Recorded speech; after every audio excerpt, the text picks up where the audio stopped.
第2周，我们每天的行程都很规律，但很满足。瑞典的冬天很长，早上起床第一件事情是点上蜡烛跟火炉，所以房子能温暖又明亮。我会运动，他会学中文。我觉得很累，我不健说。其实有时我也听不太懂。我会上荷文课。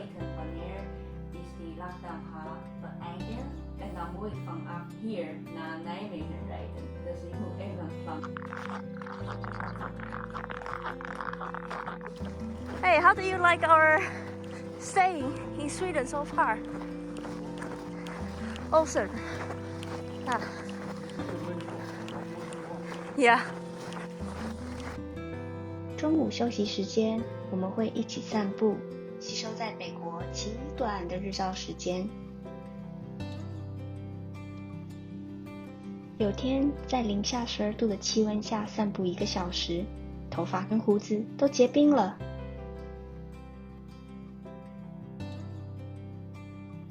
我们也会去木材囤放区补充木材到我们住的小房子里，在这里就是要一直 keep warm。Now it's 7 o'clock in the evening and your room is busy in the garage. It's -4 degrees outside.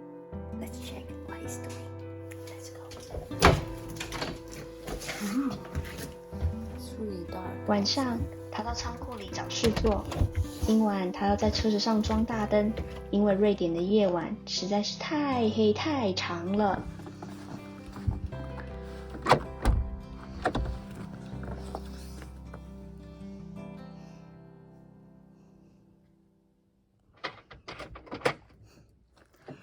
Hi, Mister. Hey. Aren't you cold? Nee, oh, here's the remote. The AC is on apparently. I don't know why. It's -4 outside. 10 degrees in here or something like that. So apparently you have music on. Yeah. All good here? A nice working space. I think you really carry the gene. No matter where you are, you can always find a stuff to build. Yeah, always find something to do on the car. Yeah. Very nice. So what's your project now? Project is a little bit extra light on the car. Why do we need extra light? It's fucking dark outside. Happy? Very happy. 在他完成大灯后，我们来了一场试驾，测试灯的亮度，同时也期待可以遇见麋鹿。周六，我们滑了一天的雪。